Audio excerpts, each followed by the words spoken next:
Brainstorm, 4 Force of Will, 4 Source to Plowshare. Pretty similar to what you'd expect. It's just his deck is, unlike the deck we saw Shaheen Sarani play a turn around earlier, his deck is all about getting True Name Nemesis out quickly and then winning with that. All right, so for those who don't know about John's deck's all about ramping. He's going to start off the game on Island Sensei's Divining Top. So 12 Post is a deck based around Cloud Post. It tends to be a blue-green deck, though really not many cards have colors to them at all. Yeah, and I think John's a little happy to be playing Todd because Todd only has 2 copies of Wasteland in his deck, a card that obviously a deck like 12 Post doesn't really want to have to deal with. Yeah, and this is, I think, one of the best matchups for 12 Post. Deathblade is not a deck that can put a very quick clock on you. A lot of its counters doesn't have too much counterspell suite to it.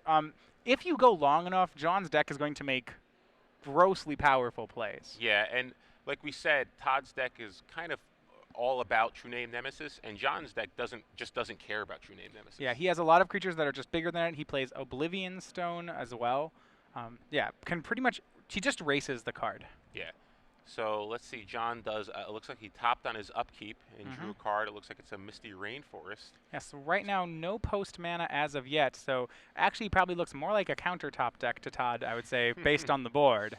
Yeah, I'm assuming Todd knows what John's playing, but again, I don't think it would really change too many things that he's doing. He does have looks like he has a Jeté in his hand. Yeah, if you're 7-0 with 12 posts at the Invitational, it's a pretty hard thing to keep under wraps. Yeah, there's a lot of whispers and talk about your deck throughout the tournament hall.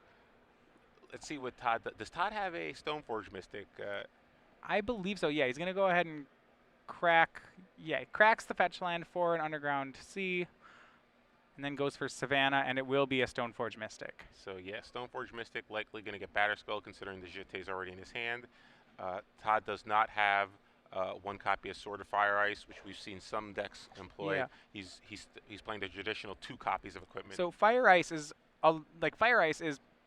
one of the better racing equipment. So when you're just playing against a wall, right? That's one of the best ways to push damage. So the Batterskull's a little bit slower, but still will probably be fine here. But thankfully, John does have a Pithing Needle, so that is an answer to Stoneforge Mystic. Yeah. He can name Stoneforge Mystic, and Todd won't be able to activate the Stoneforge Mystic to put that Batterskull into play. Yeah, John plays 2 Needles in the main deck. Thankfully for Todd, though, Todd does have the Jeté in his hand, so he could cast it next turn and then equip it up the following turn and put a little pressure on John. But I'm not sure if that'll be enough given what John's strategy overall is. But it doesn't look like he's doing much. He doesn't have any of of his signature posts in play. Yeah, he plays the Dryad Arbor this turn. He plays 2 Dryad Arbors in the main. He does have Crop Rotation, so that is one card that he can use to sort of start getting those posts online. But looks like he's playing he looks like a traditional control deck right now, like almost like a Bant deck. Yeah, I would think it's like a natural order Bant deck Yeah. right now is what it looks like. He's not doing the ramp part of his deck, which makes him very fair actually as a deck. Yeah. He can play a turn 6 Primeval Titan. He does need to start hitting some posts at the very least. So looks like Todd's going to do main phase Brainstorm. Looks like he might be trying to get rid of that Batterskull in his hand. He does have a Sackland, so he can cycle things away. And he does have that Jeté still, so let's see if he wants to play the Jeté this turn. He has a Force of Will too, so that's going to give him a little protection from anything too devastating that John tries to do. But So it looks like we're going to see an Edict. Yeah, Diabolic Edict actually is going to go ahead and hit this Dryad Arbor, and it looks like John's going to crop rotate in response, my guess here. He's going to crack Misty Rainforest. And this is where the cat's out of the bag, right? And I'm like, wait, what are you playing? So we're going to get Misty Rainforest is going to get a Beta Tropical Island. Very nice. Or no, it might be. I think that might be a foreign tropical island, black border tropical island. Okay. And is he going to? Does he have a crop rotation? Well, I mean, he certainly plays 3 in his deck. I did not see 1 in his hand, but it certainly smells like a crop rotation here. So looks like both players are just shuffling here, presenting, and now we're going to see. Yeah. Yep, so crop rotate. So he's going to sack the Dryad Arbor and presumably going to just get a Cloud Post to get things rolling. He does have a fair number of 1-of lands in his deck. I'm going to run through this if you aren't familiar with Cloud Post. He has his 1-ofs he can find are Eye of Ugin, Cavern of Souls, and a Caracas. Yes, and that Dryad Arbor came into play last turn, so it was summoning 6, so he couldn't tap it to cast the crop rotation. But Todd does have the Force of Will. He's going to pitch a True Name Nemesis to counter that crop rotation. So he's going to be able to land Destruction John this turn. Yeah, he's really just attacking John's mana base. We see the Caracas in John's hand. And So he's Caracas is a card we're going to bring up for you. It's a card that people started playing a lot more because Show and Tell was on the rise. It's one of those lands that can be a silver bullet for him because of crop rotation, allows him to search for it if he wants, and it returns target legend to his owner's hand. And since Umajao Jite is a legend, he could technically bounce it. So let's see what Todd does this turn. Todd follows up the Cloud Post from John with a True Name Nemesis and a Creeping Tar Pit. all right. So we see a spin of Divining Top. There was an Emrakul in there from last time that he had seen. We see Island on top and then a third card. John's got to be a little concerned. Yeah, True Name Nemesis plus the Jite. Yeah. He doesn't know about the Jite, but He's got about 3 turns here. yeah, he's going to have to try to assemble something. And with only one Cloud Post in play, I'm not sure he's going to be able to get anything going right away. He does have a Repeal, so Repeal will be able to slow things down, but he can't target the True Name Nemesis. So. Yeah, the question is whether or not he'll be able to shuffle. If not, the draws off the top of his deck are pretty dead right now. Yeah, he has Primeval Titan, so if he can get a Primeval Titan to play, that's pretty solid. Right, but so that's actually the last one of apologies. That's Brazuca Bog, so it's his third one of. It's going to exile Todd's graveyard. It's basically just a land here. So yeah, so let's see what Todd does here. He's got a looks like he's a Snapcaster Mage too. So Deathrite Shaman, Snapcaster Mage, Umazao Jite. And it looks like we're just going to see a Jite equip here, and Todd's going to attack over for 4. But John does have a Repeal, so he's going to bounce that Jite. So I think that's exactly what John. That's exactly what John was hoping for. Had Todd just committed the Deathrite Shaman and then maybe cast Snapcaster Brainstorm, that would have been much worse for John. Right, so John gets the card up, but he's going to have to spin top during upkeep. Otherwise, he'll end up drawing Emrakul this turn. Yeah. Doesn't look like he's got much left in his hand. He's got a land. And, yeah, Tropical Island. We know he still has that Caracas in play. Yeah, I think he's going to have to draw an Oblivion Stone this turn. Yeah, and he's basically top locked, right? I mean, he doesn't have any sack lands. Well, he just has, he top locks. You're right, so he actually can't get up to 5 mana. So he can't even play the Oblivion Stone this turn. Were he to draw it, we see another Repeal, a Caracas, and that Emrakul still sitting there. Hasn't gone anywhere. So let's see, are we going to see, it looks like we're going to see Repeal go to the top of John's library. He's going to draw the Repeal. Does he want to play the Caracas now that he knows about the Umazao Jite? Nope. So he's gonna make a Cloud Post, or Vesuva on. He's gonna make a Vesuva that is a Cloud Post. And he still has the Repeal in his hand, I believe. Well, so the Caracas play doesn't actually work. The Caracas doesn't play as red. It actually can only target creatures. Oh, okay. So the card certainly would. Text. Yes, the card says that it can, but the Oracle text only allows creature bounces. So a great draw by Todd. Todd drew a Force of Will, so he has a Snapcaster Mage that he can pitch to a Force of Will if he needs to. Yeah, and that should seal this for Todd. He's going to go ahead and make a swing this turn of 7. So 7's going to come over, dropping John to 6 potentially. Yeah, it's just enough to make it a 2-turn clock. And he does have the Deathrite Shaman too. So Deathrite Shaman and this attack can kill John next turn. See here, so yeah, Force plus blue card in Todd's hand. Yeah, so not much. Yeah, I don't. There's not really much John can do at this point, especially because Todd has that Force of Will. Yeah, he's not going to get enough mana to cast the Emrakul, and he's not going to see. He's only going to see 1 card deeper. So. Yeah, when I describe this game, it seems to me that John just gave Todd too much time this game. He started on basic. He never ended up actually accelerating with his posts, which seemed to really get him in the end here. Well, the crop rotation that got countered was really huge because 1, it didn't let him get a Cloud Post in play, and 2, he wasn't able to shuffle, which is one of the things he really wanted to do. Because he was really just had no action on top of his deck. So, yeah, gave Todd a little despite the fact that John can do some pretty explosive things, just gave Todd way too much time. See here. There's that Emrakul yet Brainstorm, again. Yep, he's going to actually get to shuffle Emrakul away perhaps this time. But I don't know if he has the tools needed to survive this attack. Yeah, the fact that Todd has that Force of Will is really the problem. Yep, he's going to Repeal Deathrite Shaman. Yeah, so let's see. Deathrite's going to drain John for 2, dropping him to 4. So and we're still on Todd's end step right now. Yeah, we're at Todd's end step. So John can still try to draw something, but his only out would be to cast Emrakul. That's the only card that can't get Force of Willed. Right. And help him win the game, but he just doesn't have he's nearly a couple enough lands mana. short. Yeah. And he does have, he's not any Emrakul's short, however. That guy has been sitting on top of his deck the whole game. He has one Emrakul, right? Yeah. Just the one. He Okay. plays an Eye of Ugin to search it. All right. So John looks like he's. Yep. Doesn't seem like there's that much that can get him out of this. John's still debating. Obviously, he doesn't know about Todd's Force of Will, so he thinks that there's still possibly an out here. But even still, he has to answer a True Name Nemesis and a Creeping Tar Pit. Yeah, I don't know if he. I mean, his out would, I guess, in theory be. Well, he doesn't have enough green. If he doesn't have enough green, I'd say he could go land a Primeval Titan for 2 Glimmer Posts would probably be enough. But that doesn't actually work right now. So, or he could. He can't. He could Zenith for the Titan. So there's 1 life. Or is One of the That's going to be 3 because we have 2 Cloud Posts in play. So he's going to gain 7. He's going to go ahead and crop rotation the Bazooka Bog. Now, unfortunately, that's going to get Force of Will. So yeah. now, does he have the Zenith? If he has a Zenith, then he may be okay here, right? I don't think he has any more green though. Yeah. Okay. So unfortunately, John just the top deck Force of Will from Todd gave him just enough to seal the game for him, and Todd Anderson up 1 game against John Kassari's 12-post deck. Yeah.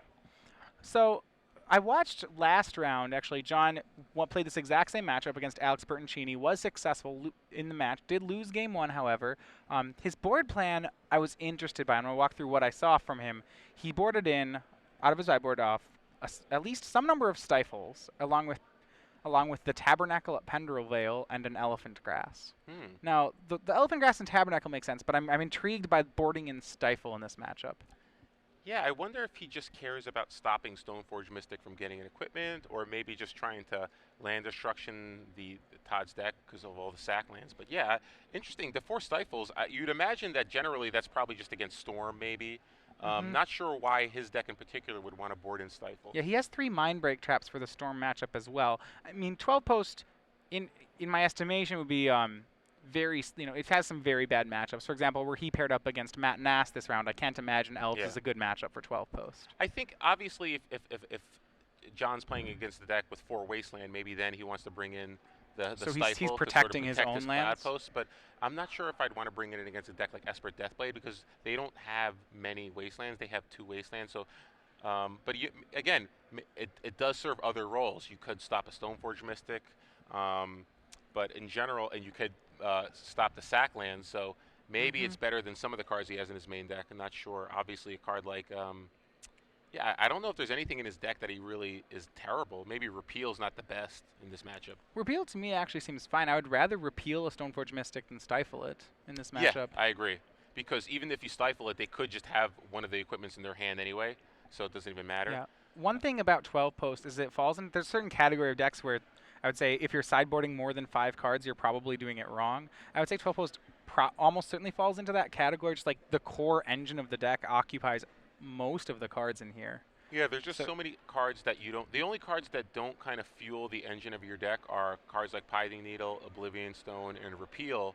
And all those cards serve other roles. Repeal obviously is a cantrip, and Oblivion Stone, you only play 1 Oblivion Stone. Maybe you want to board that out for something a little more high impact in this particular matchup. Yeah. But Pithing Needle is, again, that's another good answer to Stoneforge Mystic. You know, we saw it in Game 1. It kind of helped him from getting that Batterskull into play and dying much sooner than he did. So. Do you think if he's trying to protect his combo as opposed to making it fast, you might see him board out things like he has a 1 of Oracle of Moldiah and Candelabra of Taunos. Those are cards that make a lot of mana, but if your opponent's playing counter spells, you know, they're spells that do not have to be countered. Yeah, I don't know. I think Oracle's still good. I still like Oracle. He just cast a count. Oracle's always a must counter. Yeah, I just think Oracle's just very good against a deck like Deathblade. It's always going to be good. There's not. Right. It's you know it's particularly in this deck. It's just it allows him to ramp further. And yeah, I don't know. I don't think I'd want to even board out my Oracle of Moldiah. I think I'd want to board out the Candelabra in this matchup. I don't think it makes you slightly faster, but I don't think speed is what will win you this matchup. Yeah, but again, if you're going to be boarding out 1 Candelabra, that's not very many slots. Yeah, there's not many slots. It's not like you have 1 silver bullet in here that's going to definitely win you the game. Maybe the Tabernacle. I think the Elephant Grass is pretty good. The Tabernacle. I mean, Elephant's fine. I don't know. I kind of don't mind the Tabernacle. At least you can search for it. But yeah, I just if you're going to bring in one card, I don't see anything that's going to be that high impact. Gaddock Teague is obviously a 1 of in his sideboard. He can He can Green He has Sun 4 Zenith Green for it. Suns, so it's But like again, 5 Gaddock that's Teagues. not that great in this matchup. So not sure if it's even worth it because Candelabra at least can allow him to get some pretty explosive draws. Now on Todd's side, I think he has a couple of very potent weapons. He has a sort of Feast and Famine in his sideboard, which I think is certain to come Yeah, in. Sword is one of those cards that it's going to be great if you can search for it with Stoneforge Mystic, because even if he does have a Pioneer Needle or a Repeal for the Stoneforge Mystic, you can still cast the sword next turn and Right. maybe even equip your Deathrite Shaman. You know, anything you equip with Sword of Feast and Famine is going to be great for you, Yeah. because this allows you to untap your lands, keep committing more to the board, and making John discard cards. He also has 2 copies of Meddling Mage, which I expect to come in. Could Absolutely. John stop only Green has Sun Zenith. John has very few ways to remove Meddling Mage. He basically has to repeal it. Todd can put a timely Meddling Mage on. If he puts on a Primeval Titan or a Green Sun Zenith, those are both very strong plays against John. Yeah. He also has 2 copies of Flusterstorm, which I could see coming in as a way to stop Green Sun Zenith and crop rotation. So yeah, Todd has certainly a lot of options, and he has plenty of cards he wants to board out. Swords to Plowshare being probably one of the big ones, along with maybe a Diabolic Edict.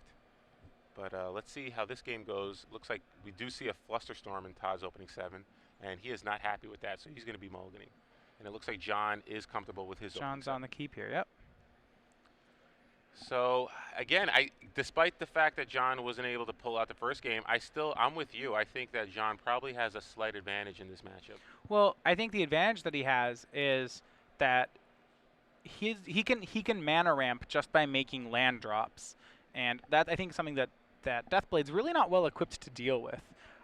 And that John was able to get that last game because John was all his lands only ever tapped for 1. But you know, something as simple as just a turn 1 Cloud Post, turn 2 Vesuva, I think is going to be very hard for Todd to deal with. John he can make plays that are too powerful too early. Well, the big problem with Todd is he's really, if a Primeval Titan ever resolves, it's really hard for Todd to beat that.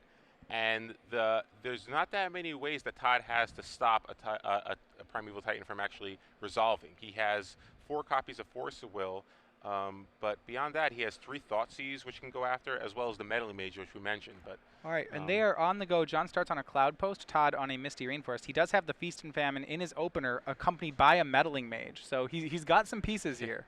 And John does have the start that he wants. He's got 2 Cloud Posts in play already, so the ramp is online. But like you said, if we see turn 2 Meddling Mage on, say, Green Sun Zenith, and then a sort of Feast and Famine, could be a pretty good mulligan to 6 for Todd. Yeah, well, you have to wonder if he's going to pick Green Sun Zenith or Repeal.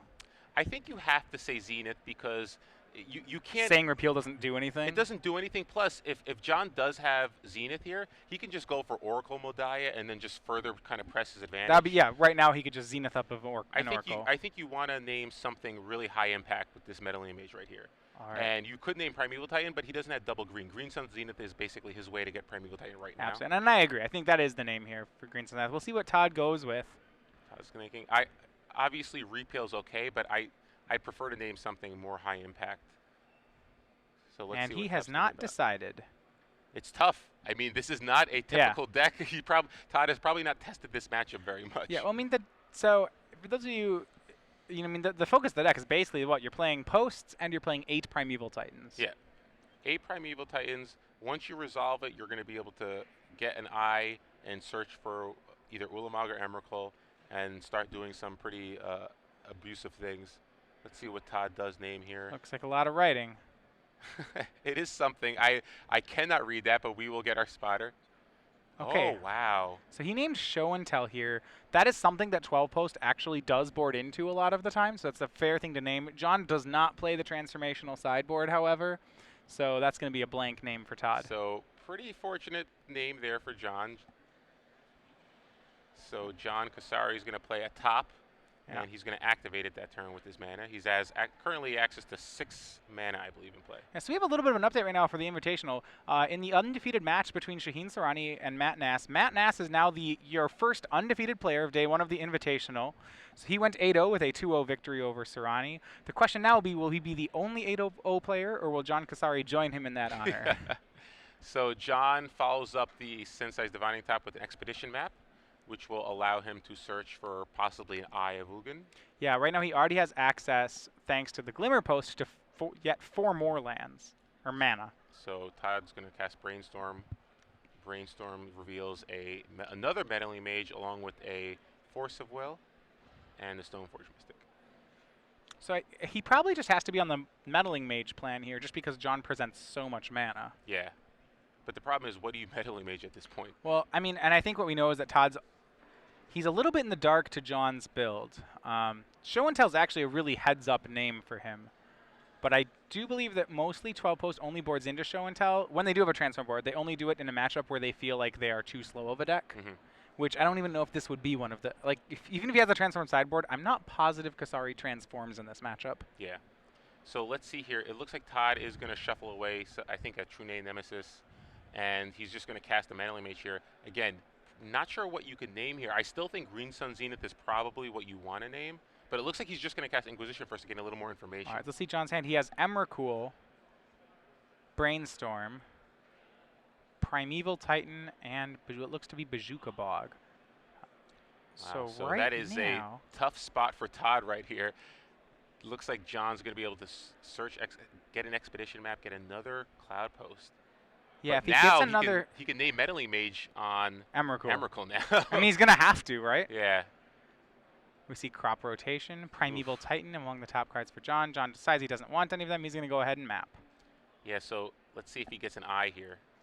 I think you have to get Eye just in case. If he has another Meddling Mage, goes wrong, you have to be able to search for an Ulamog. Yeah. But nope. He's going to just go for Cloud Post.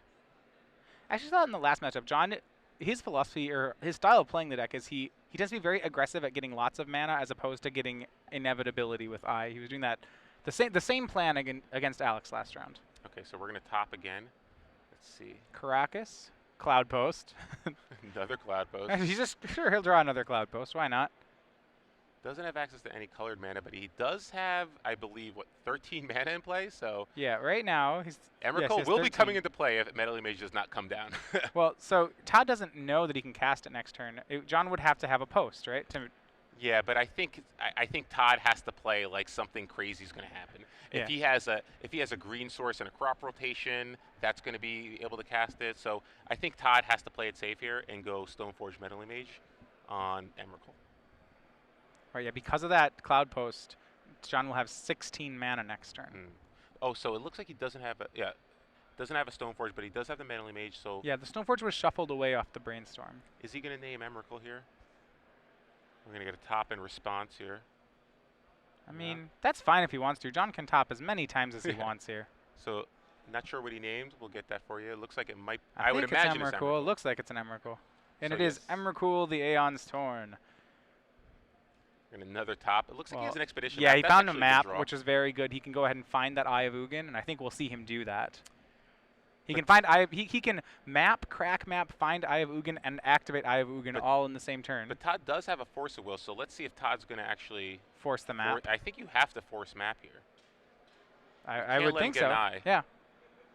So that's 4 mana. He's going to go ahead and play map. And let's see. Yeah, Todd has to think about this one. I don't think he can let that resolve. I kind of like forcing and keeping the Snapcaster so you can brainstorm and dig for a little more. I agree. And Todd's going to do that exact play. So he goes down to 17, forces the map. That Emrakul just sitting in the hand. And I think this is where I agree with you that that first map that he cracked, I'm not sure how big of a fan I am of it. Doesn't look like it's going to matter here, though. John does find Repeal, so he can go ahead. He doesn't have a blue source. He doesn't have a blue source, though. That's the problem. You're right. I think I don't think it was terrible. I don't think it was a terrible play, but you have to be a little cautious there because you could just get locked out. But again, he's still not under a terrible amount of pressure just yet. Right. Let's see if he can kind of draw out of this. Todd did also get rid of the Sword of Feast and Famine. He shuffled that away as well. Yeah, but he's going to be attacking for 4 next turn, and plus he can go Snapcaster, Brainstorm, dig for a little more, and have 6 power in play. So he is threatening basically a 3-turn clock, I believe. It's in theory it's 4, but he will. Oh, but there's a good chance he finds something else to later on to change that 4 to a 3 if he needs it to happen. So John does have some time here, but he doesn't have. He's kind of Sensei's top locked right now. He doesn't have. Yeah, the top's not doing anything help for him. He has an Emrakul, a Repeal, And an unknown. And Todd drew a Sword of Feast and Famine, so He redrew. Wow, he got the sword huge. back. And he can kind of be very sneaky with it. He can cast it and equip it next turn if he gets a land here, which it looks like he's trying to do. He's going to snapcast the Brainstorm. He finds Force wow, of Will, Detention what a Sphere. Great draw. Wow, so now he has Blue Spell plus Force. Yeah. You know, and John's got to be feeling, you know, like I said, that not getting the Eye of Ugin play there is, I think, is hurting him now. But Todd is he's navigating this just well enough. He's going to draw one card for the turn. What is that card on top of his library that he needs so bad? It's okay. He's going to crack Misty. He wants to shuffle away his top. Unfortunately, Todd did top deck a Force of Will. Wow. Look, and he tried to just play it real quick all in one turn. Unfortunately, Todd says, please play your cards. Play it out. I have a way cards. to stop that. John just assumed there's no way he possibly drew a blue card and a Force of Will. I mean, it was a very good brainstorm. It was a good brainstorm. John's going to try to attempt it's not going to work. Oh, wow. So Todd now has that top on top of his library because he needed to activate it to draw the extra cards. So. Well, John he shuffled it away when he found the tropical island. Oh, wow. So there's no top on top. Still, he has a fresh draw now, so still plenty of outs here for John. Yep, Sword of Feast and Famine. That'll be a one-outer for him. And he's going to Green Sun Zenith. Green Sun Zenith here. Now this will gain, you'll find a double Glimmer Post, most likely. So that'll gain him 1, 2, 3, 4, 5, 6, 7. That'll gain him 14 life, will it? Yeah, if it depends whether he wants to find double Glimmer Post or Glimmer Post Eye. I think he has to find double Glimmer Post. No, I think he can go Glimmer Post Eye. Because he is at 8. Yeah, he can go Glimmer Post. 2, 4, 6, 8 with the sword. And he'll gain 7 life. So yeah, he can get Eye. He can get Eye and Glimmer Post. He can also. What do you think? There's no reason to get Tabernacle here, is there? I think I would get Vesuva. So in case you draw a Glimmer Post, you can play it untapped, and just use the Vesuva to copy the Glimmer Post you already have in play. But it looks like he does do that. He gets a Glimmer Post and an Eye. So he will gain 6 life, go up to 14. That should be out of the range of lethal. And I think he has enough mana next turn to activate Eye and play Ulamog in the same turn. all right. Okay, six posts. 4 of them are Cloud. So that's 24 mana. Oh, yeah. Oh, easy. So let's see. He can cast. The question is, does he have enough mana to activate Eye, cast Ulamog, and then cast Emrakul? That seems a lot of mana. Okay, so no, he's short. Okay. He would need 8, 11, 15. He would need 34 mana to do that. So he's short, but not by as much as you may think. So let's see. A timely Wasteland here from Todd can be pretty impressive. Let's see what we got. Did you get it? Wasteland. No? Is it? Oh, no. God. That would be a thing. Could be a slow roll. Let's just equip and attack. Let's go ahead and equip. Yep. Equip Snapcaster Mage, deals 4. John drops down to 10. He's going to have to discard. He's going to discard the Bazooka Bog. Seems excellent. Oh, so. And Todd does not re-equip the sword. And here we're going to go. Let's start it rolling. All right. 1, 2, 3, 4, 5, 6 mana, is it? Yep, 6 mana. So he's going to. He's going to attack first. Good. That's great. So now actually, post attack, each cloud post he gets, each post he gets here, gains him 4 more mana. So does he have enough to do the entire line now? So it's 7 to search. It's 7 to search. So he taps the Eye. So he got. Yeah, it looks like okay. I think he actually has enough mana post-combat to do all 3 things. We'll let all the math majors at home determine whether or not he gets done it all in one turn. But either way, John Kassari wins Game 2 with a very, very timely Green Sun Zenith on the last turn. Basically, that was, I think, probably the only card he could have drawn there. Green Sun Zenith? Green Sun Zenith, probably the only card. He could have top deck a Glimmer Post to gain some life. He could have top decked the Ulamog. He could have top decked, Ulamog, Green Sun Zenith were some outs. Oblivion Stone is also an out there, I think. Oblivion Stone, so he had 1. He's 3 outs. About like 4, 5. Does crop rotation? Crop rotation works. Repeal, he can crop repeal. He can crop rotate into the Eye of Ugin. Yeah.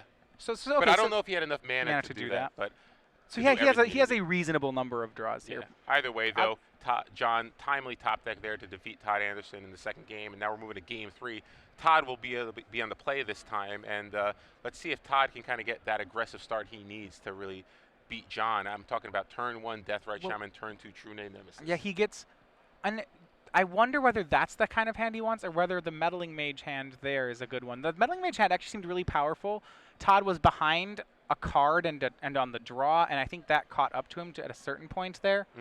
Yeah, it's basically Meddling Mage plus Force of Will are seem to be the most important cards in this matchup for Todd. Yeah, and that's why it bodes not as well. So that game, Todd had Meddling Mage into Meddling Mage with Force of Will, and still lost. Yeah, right. There's just so many powerful cards that John can draw.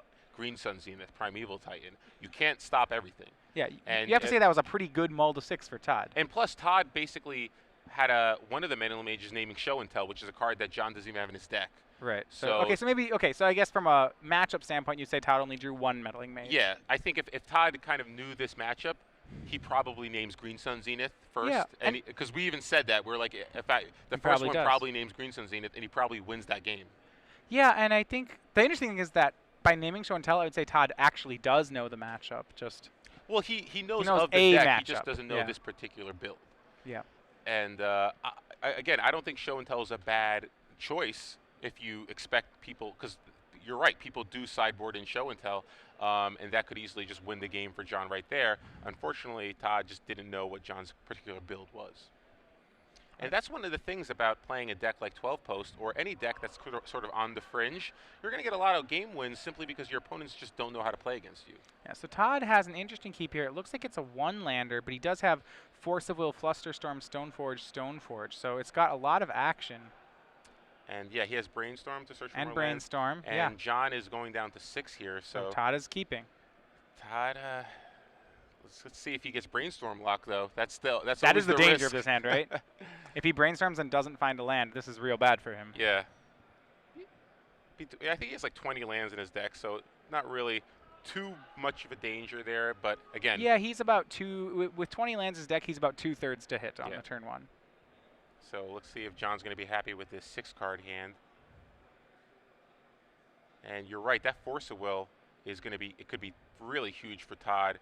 Because obviously a card like, Deathrite Shaman, that's another card. Okay, so missed the Deathrite Shaman in the hand. Okay, so he does just have 2 mana. So in that case, it was just a phenomenal hand for him.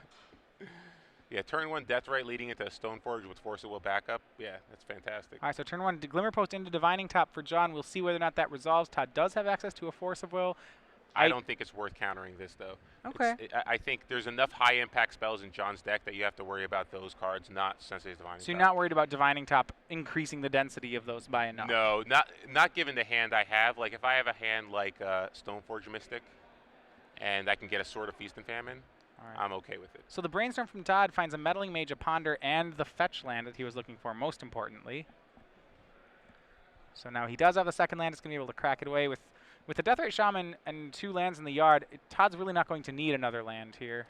So this is great for Todd. He can get a Sword and Feast and Famine if he wants, and if he draws a 3rd land, he could actually put it into play and equip something that turn, but he won't be able to attack with it. So either way, he's getting Sword of Feast and Famine, probably the best equipment you can get in this matchup. Absolutely. It should get a fair number of cards out of John's hand. So this is the ideal start for Todd. He's already got the Stoneforge in play. He's got a Deathrite in play. Plus he's got a Force of Will in order to stop any shenanigans. He also has a Flusterstorm, which can stop a Green Sun Zenith too later in the game. So potentially. So John tops on upkeep, finds a Cloud Post, plays Cloud Post, passes back. Wow, a Snapcaster Mage from Todd. So Todd just drawing everything he needs to in this match. Because he's drawn another blue card to the Snapcaster to pitch to Force of Will, he can now cast the Meddling Mage. Yeah. He already had Ponder, so I guess that wasn't. I think he wants to cast Ponder here to dig for another land. Yeah, he's not under so much pressure that he has to be playing his Disruption immediately. Yeah, so that's perfect. Found a fetch land. Found a fetch land. It's exactly what he needs. He can play the fetch land and just pass. No need to really do anything. He can attack. Yeah, there's really no reason to do anything if he doesn't want to, but looks like he's going to try to make some play here. He's going to sack his land. I'm not sure if he's playing around Stifle. Maybe he did see the Stifle in the other match against Alex Bertensini, but it looks like he's going to go for a scrub land. Maybe he's just going to cast the Meddling Mage now. He could always activate Stoneforge next turn and equip that same turn. and then untap all his lands. So, yep, looks like he might just cast Meddling Mage here, naming Green Sun Zenith potentially. Yeah, I mean, he doesn't. There's no card that he's really under enough pressure that he has to name right now, and he's just gonna do the land. He's playing around the Stifle, I believe. I kind of, yeah, it looks like he might just pass here. It looks like he might have been playing around Stifle. So John finds another Cloud Post on top of his deck. You know, we'll see if he does anything other than make land drops. I mean, granted, if all his land drops are Cloud Posts, and he just finds an Emrakul, you know. Yeah, it doesn't matter. Doesn't matter. Doesn't matter how many hits from a Sword of Feast and Famine if you already have 12 mana in play. Looks like he does an eye in his hand too. No, he looks like he's kept a Cavern of Souls. Is actually what I believe that is. Really? Oh wow. So that is something. He needs a second green source for that to work, but that's powerful. Still though, if he has that Primeval Titan in his hand, that is a way that's going to get around the Force of Will. And the thing is that I don't know if Todd would see it coming. You know, if he just played Tropical Island and said go, yeah, it would take a lot of moxie for Todd just to be like, Meddling Mage naming Titan. You know, as not even Green Sun, Titan. But John's a couple of turns from even being able to attempt to cast a Primeval Titan, I think. Yeah, he doesn't. Those are not 2 Cloud Posts. It's Cloud and Glimmer. Yeah, he needs 2 green mana sources plus another Cloud Post type effect in play. So we see Crop Rotation, Cloud Post, and land on top of his deck. John's got the pieces. The question is whether or not he has the time. Yeah, John's at 20, but we know that he knows Sword of Feast and Famine is going to be coming into play the next turn. Plus, that Meddling Mage, he might just name Primeval Titan. Right. I mean, naming Titan on a board with no green is very aggressive. I feel like you still probably name Green Sun Zenith there. So we see not Cloud Post, but Glimmer Post for John. So that'll gain 3 life. He'll go to 23. He gained life off the first Glimmer Post, right? Is he? Yeah. Oh, he's taken a hit. And Feast and Famine comes into play. So yeah, John's at 24. So 1 and 3. Now has access to 5 mana, possible 6 next turn. Wow.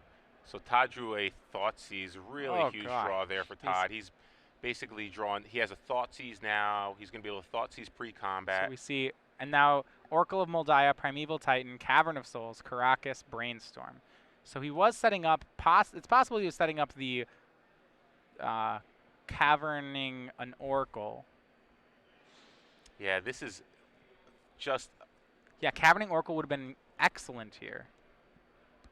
So let's see here. What does Todd want to take? I kind of. You have to assume that John is discarding Karakas this turn. I think that's a safe bet. I kind of like taking the Oracle, then equipping, attacking, and then playing Meddling Mage on Primeval Titan. Yeah, I mean, you can't let John Oracle. So if you aren't taking Oracle, then Mage has to go on Oracle. Yeah. So he looks like he's taking Primeval Titan here. And he's going to Mage the Oracle of Moldiah? I think. That'd be my guess. Or he might. Maybe he just doesn't care about it. Well, I think you have to care. He does have Force of Will in his hand. Oh, he could also. It can cavern. It can be caverned. That's true. He also can untap his lands, go Snapcaster Thoughtseize again, and then take the Oracle. Oh wow. Okay. He's gonna discard the Karakas, get an untap, and that may be the play he makes here. So let's see what Todd decides to do here, and that looks That's like what that is he's exactly gonna do. what He's gonna save the Meddling Mage. And yet, John is just left with a Brainstorm, which he doesn't have any blue mana to cast with anyway. Yeah, this looks pretty good for Todd. So John does have access to 4 mana, and he still has that top, but he already knows what the top 3 cards of his deck are. So it's Crop Rotation, Cloud Post, question mark. Now I'm surprised that the Crop Rotation wasn't the top card. If John was planning to untap, draw, and then Oracle, Cavern Oracle, I would think he'd want to draw the Crop Rotation and then have those 2 lands as the next 2 cards. Yeah. So we're going to have another top here. Let's see. Another Crop Rotation. That's going to be no help. Mana. He can Brainstorm and then top again. I don't think that helps. So he's going to have to discard again to the Sword of Feast and Famine. Todd draws a Flooded Strand. See how Todd wants to navigate this turn. He still has that Meddling Mage and a Flusterstorm. Not sure he wants to cast. I think he's on the hard cast Force of Will plan at this point. He could pre-combat. What if you pre-combat play Meddling Mage? I like just playing Meddling Mage here. Pre-combat play Meddling Mage. Then you swing, but you don't swing Deathrite. Then you untap your lands and make a land drop. And you have 5 mana for the Force. Yep. And you still have Flusterstorm in your hand. Yeah, and you get to keep everything. So in response to the mage, John's going to go ahead and brainstorm here. It could be Flusterstormed if Todd wanted it to be. He's going to force it. Yeah, well, he knows exactly what's left in John's hand. I think he knows it's just going to be Cavernous Souls, which end up getting discarded. Right, so he's going to leave John with no cards, and John will be top locked, and that should be enough. Yep. And Todd could just name. We still see Crop Rotation, Cloud Post. No help. He's going to put the Cloud Post on top. Obviously, Crop Rotation doesn't do much here. Now, by using the Force of Will there is an issue that, say John he can top and find an Oblivion Stone, and yeah. I think he can just play crack it. He could also get Green Sun Zenith still. He doesn't have green. But he could if he goes runner, but it's he's still John 20. needs help. He's at 20, so he's got so some turns. He's got I think he's got maybe 3 turns. Sounds about right. Yep. Yeah, it's 3 on the current board. I don't think Todd will be able to make it 2. It seems like 3 is just what it is. So he's going to put John to 18. And this swing of 5 will put him to 13. No, yeah, so he only has he has two more turns after this. So he names Repeal, which is one. That's the correct name. That is the correct name because he could actually cast it. There's no green mana in play, so John's Todd's playing for what he can do. John draws the Cloud Post, looks one deeper, and I think it's a Dryad Arbor he found, which that's not going to do a thing. So John will have one more turn. John next turn is going to just that card that's 4 down, I think, is just going to have to be. I don't like that play very much. I was going to say it's going to have to be an Oblivion Stone. But I kind of want the Cloud Post just to be in play so that you have enough mana so that if next turn, if you find that Cloud Post, you can just get it, play it, crack it. Yeah. But it looks like Todd drew another Meddling Mage here, so... Now he can Meddling Mage Divining Top. Now he can go Meddling Mage named Divining Top. Yeah, and then John's dead, right? Yeah. Okay. Because that's John's draw in his hand. That's John's draw next turn. I think that's just the play. So he just makes him discard first. Yeah, and then names Divining Top. He can't block with the Dryad Arbor. He can't block the Sword of Feast and Famine creature with the Dryad Arbor anyway. So no, this should just be game for Todd. Todd's going to drain him again. John's going to discard the last card in his hand. Todd will untap, and as long as he names Sensei's Divining Top, Todd should be able to win this game. Yeah, but I think he's thinking about what to name. There's a trick here. You know what he's going to top deck, Todd. Yeah. Let's see what he did name. Did he name Sensei's Divining Top? No. No, he named something else. No, you just named Divining Top. Oh. Looks like Todd realized his mistake. Yeah, he does. So he named Green Sun Zenith, but it didn't matter. Looks like there's just... oh, he has a Crop Rotation, so he could get a Glimmer Post. Oh, man. Gain some life. He could have Glacial Chasm. I think that's... But no, Shaman will still kill him. Deathrite will kill him, even if he has a Glacial Chasm in his board. Yeah, I'm not sure what... Yeah, not sure what he can do here. He's thinking about what he actually has left in his deck to search for.